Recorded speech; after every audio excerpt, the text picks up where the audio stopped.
Assalamualaikum warahmatullahi wabarakatuh. Bertemu kembali dengan saya Hijrah Purnama Putra dalam mata kuliah Pengelolaan Sampah.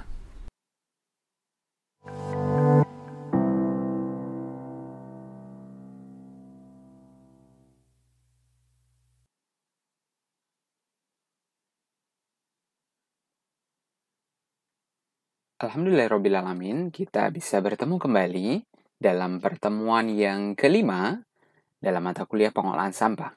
Pada materi yang kelima ini tersedia dalam beberapa video. Kita akan membahas terkait dengan penanganan sampah di sumber dan konsep 3R, yaitu konsep reduce, reuse, dan recycle. Untuk memudahkan kita semua dalam menyimak materi pada kesempatan kali ini, materi akan dibagi menjadi 4 bagian. Bagian yang pertama akan membahas pentingnya keterlibatan masyarakat sejak dari sumber sampah. Yang kedua terkait dengan konsep 3R. Yang ketiga terkait dengan aplikasi dari 3R. Dan yang keempat adalah kita akan sedikit berbicara tentang gerakan nasional pilah sampah dari rumah. Baik, kita akan mulai dengan materi yang pertama, yaitu pentingnya keterlibatan masyarakat sejak dari sumber sampah. Seperti terlihat pada gambar ini, kita bisa ketahui bahwa sumber sampah terbanyak dari suatu kota itu merupakan sumbangsi yang bersumber dari kegiatan rumah tangga.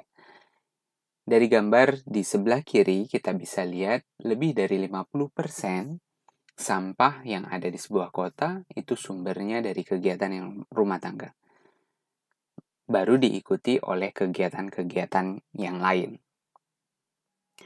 Sumber di sebelah kanan, gambar di sebelah kanan dapat dilihat juga masih sumbernya adalah kegiatan rumah tangga.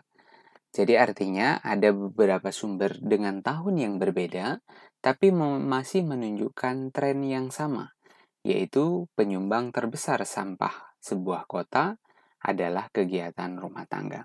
Salah satunya seperti yang kita sudah bahas dalam banyak video sebelumnya, bahwa peningkatan jumlah penduduk akan mempengaruhi jumlah sampah. Semakin meningkatnya jumlah penduduk, berarti jumlah sampah yang dihasilkan pun semakin meningkat. Ini menunjukkan salah satunya sumber rumah tangga menjadi sumber yang paling banyak yang dihasilkan dari sebuah kota. Di samping ada sumber-sumber yang lain seperti kantor, pasar, pusat perdagangan, fasilitas publik, kemudian kawasan, dan lain sebagainya. Nah, terkait dengan sumber dan komposisi sampah, seperti tadi sudah dibahas bahwa sumber rumah tangga menjadi sumber yang paling dominan dari sebuah kota. Kita bisa lihat berarti kalau didominasi oleh sumber rumah tangga, dapat dipastikan bahan organik atau sisa makanan ini menjadi poin penentu yang paling besar. Ya. Dapat dilihat dari gambar sumber organik lebih daripada 50%. Ini disebut dengan komposisi sampah. Ya. Ada sisa makanan, ada plastik, ada kayu, kertas, logam, kaca, dan seterusnya. Memang dominasi sampah organik sangat tinggi sekali. Dapat dilihat dengan sumber KLHK tahun 2020 di sebelah kanan. Sisa makanan 44% ditambah dengan kayu, ranting, daun, dan seterusnya. Sehingga terbentuklah 57%. Sedangkan pada sumber sebelumnya jumlahnya mencapai 60%. Nah, namun dalam peta gambar ini dapat dilihat juga bahwa terjadi peningkatan yang memang belum signifikan terhadap jumlah plastik yang dihasilkan. Terjadi peningkatan hingga tahun 2020 sehingga jumlah plastik yang dihasilkan sebanyak 15%. Ini mengindikasikan bahwa ada sumber organik yang turun, namun berdampak kepada sumber plastik yang mulai naik. Salah satunya diakibatkan oleh pembungkus yang ada saat ini. Karena tren pembungkus menggunakan plastik sangat digemari dan mudah untuk didapatkan. Nah, ini menjadi tantangan bagi kita semua, berarti walaupun naiknya hanya beberapa persen saja, tapi plastik kita tahu bahwa beratnya sangat ringan, berarti naik sekian persen, persentase beratnya berarti jumlahnya sangat banyak. Nah, sumber rumah tangga, sumber sampah yang terbesar berasal dari kegiatan pemukiman, seperti yang dijelaskan pada slide sebelumnya. Kondisi lebih tercampur ya, walaupun memang tergantung dari aktivitas yang ada di rumah tersebut. Kemudian juga ada hubungannya dengan kemampuan dan kemauan dari sumber sampah untuk memilah sampah tersebut agar pengelolaan ke depan menjadi lebih baik. Usaha pengelolaan, nah ini image yang didapatkan oleh masyarakat ya. Usaha pengelolaan salah satunya adalah dimulai dari pemilahan sampah, effortnya lebih besar. Butuh energi yang lebih besar daripada hasil yang didapatkan kalau dihitung secara ekonomi.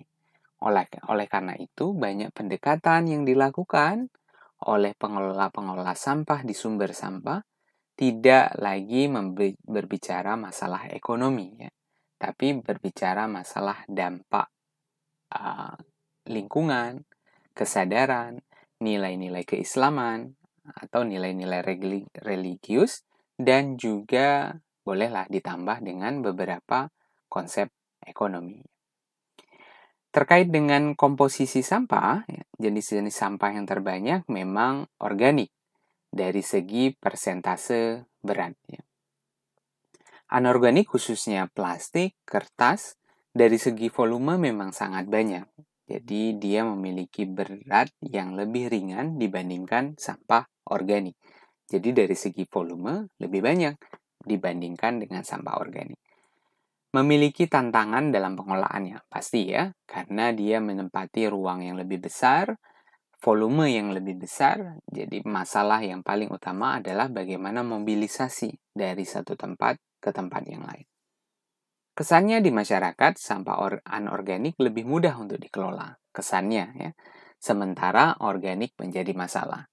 Jadi image yang terbentuk di masyarakat lebih mudah mengelola sampah anorganik dibandingkan dengan sampah organik.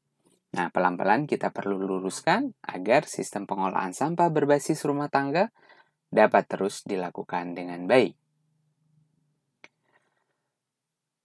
Dalam Undang-Undang 18 tahun 2008 muncul istilah pengurangan dan penanganan sampah yang juga sudah kita bahas pada pertemuan sebelumnya.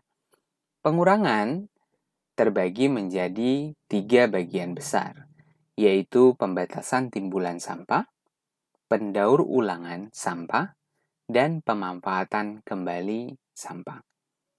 Nah, sedangkan kegiatan yang kedua, yaitu penanganan, dimulai dari kegiatan pemilahan, pengumpulan, pengangkutan, pengolahan, dan pemrosesan akhir. Memang sebagian besar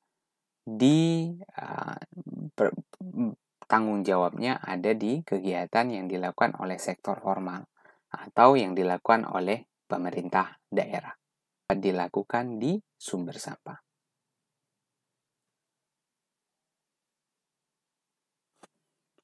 Sedikit kita ulangi di bagian ini, munculnya pengurangan dan penanganan sampah sejak tahun 2008. Salah satunya adalah di Undang-Undang 18 tahun 2008. Muncul 2 istilah, yaitu pengurangan dan penanganan sampah. Pengurangan adalah terbagi dalam 3 bagian besar, yaitu pembatasan timbulan, kemudian pendaur ulangan sampah, dan pemanfaatan kembali sampah. Sedangkan penanganan dibagi menjadi 5 bagian, yaitu pemilahan, pengumpulan, pengangkutan, pengolahan, hingga pemrosesan akhir. Di bagian penanganan memang banyak tanggung jawabnya adalah pemerintah daerah. Sedangkan di kotak yang berwarna hijau, ya, yang di garis berwarna hijau, kegiatan-kegiatan tersebut semuanya butuh peran serta masyarakat. Misal pembatasan timbulan sampah, pendaur ulangan sampah, pemanfaatan kembali sampah, dan kegiatan pemilahan. Artinya, sistem pengolahan sampah di kota tidak akan berhasil dengan baik kalau tidak ada keterlibatan masyarakat sebagai penghasil sampah. Maka, materi kali ini sangat penting untuk kita bahas agar sistem pengolahan sampah di sumber sampah menjadi lebih baik.